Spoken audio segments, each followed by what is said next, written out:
سوال یہ پوچھا گیا ہے کہ کیا علاج کے لیے گدھی کا دودھ پیا جا سکتا ہے یا نہیں؟ تو اس کا جواب یہ کہ عام نارمل حالات کے اندر تو گدھی کا دودھ پینا جو ہے وہ ناجائز اور حرام ہے۔ ہاں البتہ کہ علاج کی صورت سے اور جان بچانے کی غرض سے گدھی کا دودھ پینے کی شریعت کے اندر گنجائش ہے، لیکن کچھ شرائط ہیں۔ ان میں سے پہلی یہ کہ حالت اضطرار ہو کہ حرام چیز کے استعمال نہ کرنے سے جان جانے کا خدشہ ہو۔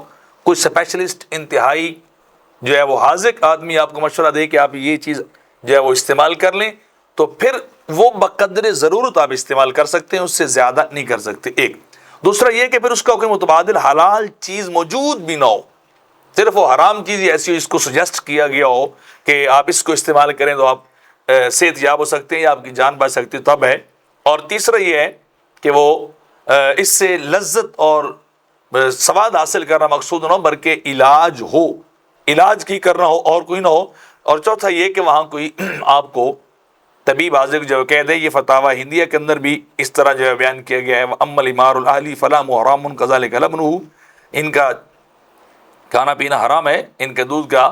اور نیچے ہے وجوز للعلیل شرب الدم والبول وکل میتۃ للتداوی، کہ مریض کے لیے خون، بول اور مردار کا کھانا بطور علاج جائز ہے، ضرورت کے طور پر۔ اذا اخبرہ طبیب مسلم ان شفاء فیہ ولم یجد من المباح ما یقوم مقامہ وان قال الطبیب یتعجل شفاء فی وجہان۔ وہ ساری تفصیل لکھ رہے ہیں عربی کے اندر کہ اگر کوئی اسپیشلسٹ ڈاکٹر کہہ دے تو پھر آپ صرف وہ لمیٹڈ سی کوانٹٹی کے اندر جس سے صرف علاج مقصود ہو، آپ کوئی بھی چیز طرح کی استعمال کر سکتے ہیں۔